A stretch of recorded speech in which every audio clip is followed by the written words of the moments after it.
Bulan Juli 2021 ini adalah bulan yang sangat spesial buat aku karena di bulan ini I will celebrate my 30th birthday. Dan karena itu juga aku dapat inspirasi untuk bikin video ini, yaitu rekomendasi 30 buku atau series yang menurutku paling berkesan yang pernah aku baca selama 30 tahun aku hidup. Video ini akan jadi lumayan panjang, but I promise you I will try to be as quick as possible. So, without further ado, let's start. Buku pertama adalah Harry Potter, of course. The Seven Book of Harry Potter.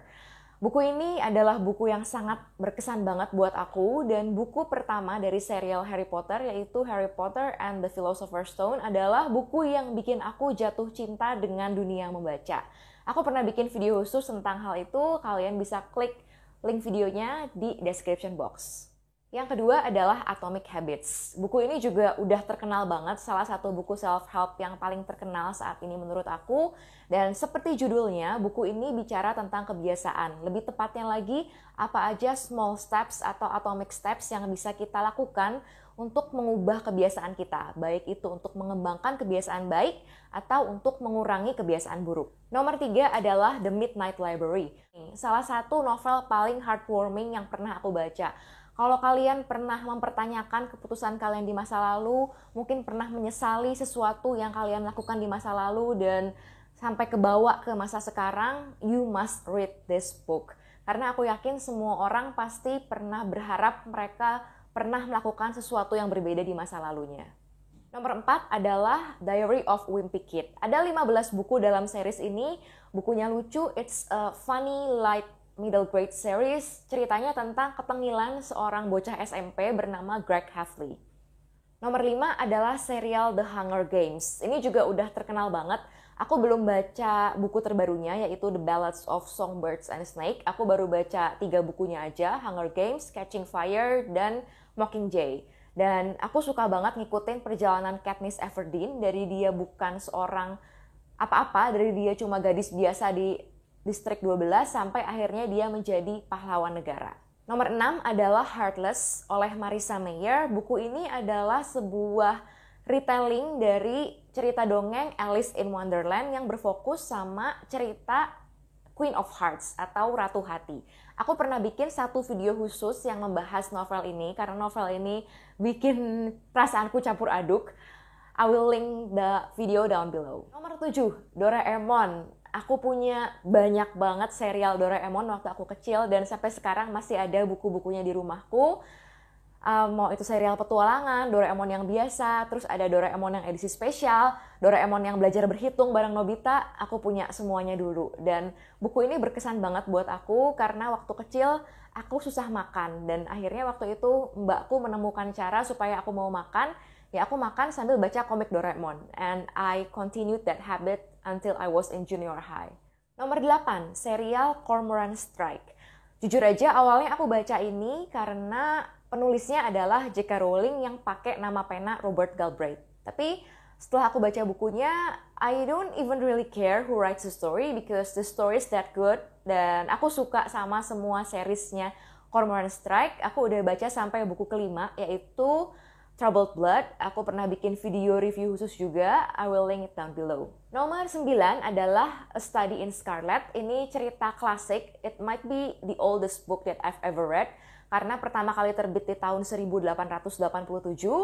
Ceritanya adalah cerita tentang Sherlock Holmes, lebih tepatnya cerita pertama Sherlock Holmes waktu dia ketemu Watson dan akhirnya mereka memecahkan kasus bersama. Nomor 10 adalah serial Detektif Conan. Ini aku baca dari kelas 5 SD. Ceritanya udah panjang banget dan aku bener-bener salut ya. Kayaknya dari zaman aku belum lahir sampai aku kelas 5 SD mulai baca sampai sekarang aku punya anak, ceritanya belum tamat-tamat juga. But I really love the story. Dan selain Doraemon, Detektif Conan adalah salah satu serial komik yang mengisi masa-masa kecil aku sampai aku remaja. Nomor 11 adalah The 5 AM Club. Aku pernah menyinggung buku ini di video ini, video rekomendasi buku self-help. Isinya tentang gimana bangun jam 5 pagi itu bisa mengubah hidup dan morning routines itu bisa benar-benar set up your day. Jadi hari kita itu bisa lebih produktif. Sampai sekarang aku masih susah banget bangun jam 5 pagi, tapi aku belajar banyak banget tentang morning routines dan pentingnya pagi itu dalam menentukan seluruh hari kita dari buku satu ini. Nomor 12 adalah 5 Sekawan, The Series, The Famous Five. Aku baca yang versi bahasa Indonesianya.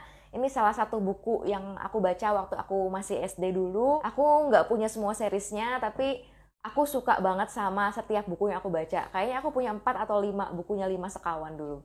13 adalah Holy Mother, karya Akio Shirikako. Buku ini adalah novel Jepang pertama yang aku baca dan aku suka banget dan twistnya itu gila banget. This is one of my favorite crime thriller mystery novel. Aku pernah bikin gak cuma satu tapi 2 video khusus yang membahas tentang Holy Mother. You can check it down below. Nomor 14 adalah Antologi Rasa karya Ika Natasa. Ini salah satu novel Indonesia favorit aku. Ceritanya tentang cinta segitiga, bahkan segi empat. Kalau kalian pernah merasakan yang namanya cinta bertepuk sebelah tangan atau jatuh cinta sama sahabat sendiri, then you must read this book. Nomor 15 adalah Gone. Ini adalah sebuah serial yang ditulis oleh Michael Grant, serial young adult dengan unsur thriller dan misteri di dalamnya. Premis cerita ini cukup unik, yaitu apa yang terjadi di satu kota ketika seluruh penduduk dewasa berusia 17 tahun ke atas tiba-tiba menghilang. Jadi kota itu hanya dihuni oleh anak-anak dan remaja, and it was total chaos. Salah satu serial paling dark yang pernah aku baca dan benar-benar mengungkap sisi gelap manusia, bahkan remaja yang masih notabene anak-anak ya, belum dewasa. Nomor 16 adalah A Song of Ice and Fire, the series that is adapted into HBO's The Game of Thrones. Aku pernah bikin beberapa video tentang Game of Thrones di channel ini dan aku benar-benar suka banget sama serial bukunya Game of Thrones. Aku masih berjuang baca buku kelimanya alias buku terakhir yang diterbitkan, padahal penulisnya masih utang 2 buku lagi. Tapi ya sudahlah, aku jadi nonton serial TV-nya dulu baru baca bukunya. Karena aku benar-benar kecewa sama ending serial TV-nya. So, I hope to find some peace of mind by reading the books. Kalau kalian tertarik nonton reading vlog aku atau pembahasan aku tentang hal-hal terkait Game of Thrones, kalian bisa cek di description box ya. Nomor 17 adalah serial Goosebumps. Ini kayaknya serial yang hits banget ya waktu aku masih kecil dulu di tahun 1990-an. Dan aku inget banget kalau dulu di Gramedia Merdeka di Bandung, di kota kelahiran aku, ada satu tempat khusus untuk memajang novel-novelnya Goosebumps, yaitu di lantai paling atas. Di salah satu sisi dinding yang lebar banget, itu semuanya rak di situ terisi oleh novel-novel Goosebumps. Dan di bagian tengah dari sisi dinding itu ada tengkoraknya, tengkorak real size, tapi terbuat dari styrofoam. Tapi bagi seorang anak SD itu benar-benar pemandangan yang mengerikan. Dan aku udah baca banyak banget buku dari serial Goosebumps ini, and I really love them all. Meskipun waktu kecil dulu buku-bukunya suka bikin aku nggak bisa tidur atau kepikiran, tapi aku nagih untuk baca lagi dan lagi. Nomor 18 adalah T42 karya Clara Eng. Dari sekian banyak novel Clara Eng yang pernah aku baca, ini adalah salah satu yang jadi novel paling favorit dan berkesan karena mengisahkan tentang KDRT dan toxic relationship, dan I think it's a very realistic love story yang nggak berakhir baik tapi ya realistis karena nggak semua cerita cinta berakhir bahagia kan. 19 adalah The Princess Diaries. Ada 10 buku, 10 novel utama dalam serial ini dan salah satunya adalah novel terbaik yang pernah aku baca sepanjang masa. Aku pernah singgung itu di video ini. Aku bener-bener suka banget sama seluruh novelnya The Princess Diaries dan aku suka banget sama tokoh utamanya yaitu Mia Thermopolis. Aku pertama kali baca The Princess Diaries waktu kelas 6 SD dan baca buku ke-10 alias buku terakhirnya itu waktu aku SMA kelas 3 hampir mau lulus kayaknya. Jadi aku merasa bahwa seluruh masa remaja aku itu bertumbuh besar bareng sama Mia Thermopolis. Nomor 20 adalah The Fault in Our Stars. Kayaknya novel ini udah cukup terkenal ya. Filmnya juga udah terkenal banget waktu beberapa tahun yang lalu dan aku suka banget sama karakternya August. Gimana dia yang seorang penyintas osteosarkoma, akhirnya kan dia kena lagi ya. Dan aku suka gimana cara dia memandang hidup. And I really love the love story between August and Hazel, of course. Nomor 21 adalah Percy Jackson and the Lightning Thief. Aku nggak bisa bilang Percy Jackson the series karena aku baru baca 2 buku dari serial ini.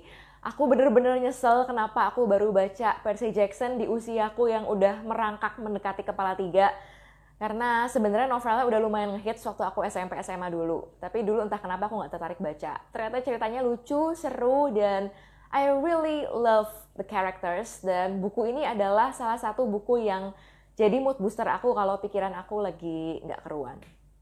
Nomor 22 adalah serial Lockwood, 3 buku pertama. Karena aku baru baca 3 buku. Total ada 5 buku di serial Lockwood and Co.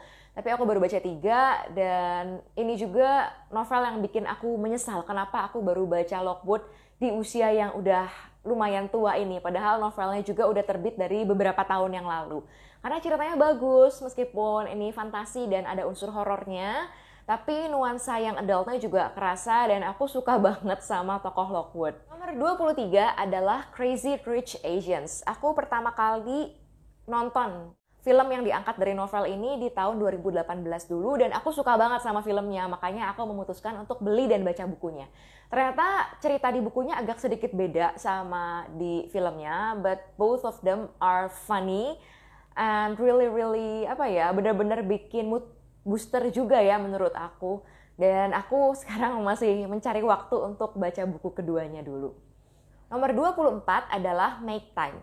Sama seperti judulnya, buku ini adalah sebuah buku self-help tentang gimana kita bisa make time atau meluangkan waktu untuk melakukan hal-hal yang penting dalam hidup kita. Dan yang aku suka dari buku ini adalah penulisnya bilang bahwa you don't have to practice all the tips, all the tricks, all the tactics listed in this book. Dan you can treat this book like a cookbook. Jadi kalau cookbook atau buku resep, kita kan nggak harus baca berurutan dan kita bisa mengolah atau mempraktekkan resep-resep tertentu aja, nggak harus semuanya. You can do what is best for you, what works best for you, and I like that concept. Nomor 25 adalah Divortiare, satu lagi novel karya Ika Natasha. Ini juga salah satu novel favorit aku karena meskipun awalnya first impression aku kurang baik sama novel ini, tapi begitu aku baca ulang dan ulang lagi, aku makin suka sama novel ini.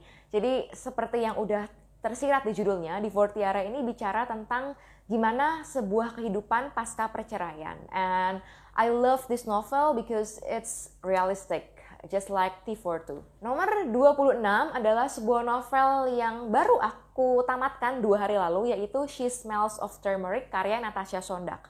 Buku ini menurut aku cukup unik karena bicara tentang Indonesia, tapi ditulis dalam bahasa Inggris. It's weird but in a good way. I think I will make a separate video for this book. Dan buku ini juga punya vibes kayak Crazy Rich Asians gitu, karena bicara tentang seorang American born Asian yang pindah ke sebuah negara di Asia. Di sana mereka sama-sama menyadari kalau mereka itu berhubungan dengan sebuah keluarga yang super kaya di sana. 27 adalah Bukan Cinta Sesaat, karya Mira W. Ini novel lawas banget ya, dan mungkin kalau aku menyebut nama Mira W atau novel Mira W, kalian bakal mikir itu novel ibu-ibu. Tapi believe me, novel-novel Mira W itu menurutku bagus ya. Aku suka sih sama drama-drama yang ada di novel-novel Mira W itu. Dan Bukan Cinta Sesaat adalah novel Mira W yang aku tahu dari buku pelajaran bahasa Indonesiaku. Jadi di beberapa bab dalam buku pelajaran itu ada cuplikan-cuplikan dari cerita Bukan Cinta Sesaat ini. Novel ini menceritakan tentang kisah cinta antara 2 orang teman masa kecil sampai berpuluh-puluh tahun kemudian sampai mereka dewasa, dan kisah cinta itu adalah kisah cinta paling paling rumit yang pernah aku baca kayaknya. But it's a good read. Kalau kalian cari bacaan yang mengaduk-ngaduk emosi dan bikin gemes, that is the book for you. Nomor 28 adalah Animorphs, the series. Kayaknya novel ini atau serial ini nggak gitu terkenal sekarang, tapi waktu aku masih kecil dulu sampai aku SMP itu di Gramedia di Jalan Merdeka banyak banget serial Animorphs yang dipajang di sana. Jadi otomatis aku tertarik, dan waktu dulu karena novel ini nggak diterjemahkan semuanya ke dalam bahasa Indonesia, akhirnya aku baru menemukan e-booknya gitu kayaknya zaman dulu di tahun 2015. Aku menemukan e-booknya sampai tamat dan aku baca semuanya. So, I think this is the longest series, the series with most books that I've ever read my whole life, karena ada 50 atau 60 buku ya dalam serial ini. Ceritanya tentang 5 orang anak manusia yang diberikan kekuatan dari alien untuk berubah menjadi binatang, untuk morph themselves to animals dalam menghadapi serangan musuh yang adalah alien juga, alien parasit dari planet di luar angkasa nun jauh di sana. Nomor 29 adalah Hidup Damai Tanpa Berpikir Berlebihan. Buku ini ditulis oleh 2 orang psikiater Jepang dan kayaknya judulnya aja udah self-explanatory ya. Jadi buku ini adalah buku yang pas banget kalau kalian merasa kalian ini gampang overthinking. Salah satu penulis di buku ini yaitu Tsuneko Nakamura adalah seorang nenek berusia 80 tahunan. Jadi baca buku ini berasa lagi dinasihatin sama seorang nenek yang hangat dan baik hati. Dan last but not least, nomor 30 adalah Six of Crows. Ini juga adalah novel yang membuat aku menyesal kenapa aku baru baca novel itu belakangan ini. Karena ceritanya bagus. It's a young adult fantasy book, duology lebih tepatnya. Ada lanjutannya yaitu The Crow Kingdom, tapi aku belum baca. And I will find time to read Crow Kingdom very very soon. Aku nggak akan cerita panjang lebar tentang Six of Crows, karena rata-rata orang mungkin udah tahu ya, karena cerita ini juga diangkat ke serial Netflix Shadow and Bone, karena mereka itu masih satu universe. Kalau kalian pengen tahu lebih lanjut tentang Six of Crows, kalian bisa lihat video aku pernah bikin video reviewnya sendiri di sini. Oke, capek juga ngomong panjang banget rasanya aku. But I think that's all for today's video. Mudah-mudahan video ini bisa ngasih kalian rekomendasi TBR berikutnya apa. So that's all. Thank you for watching until this far. Don't forget to click like if you like this kind of content. And please click subscribe and hit the notification bell so that YouTube will inform you every time I release a new video. Thanks for watching. See you in my next videos. Bye-bye.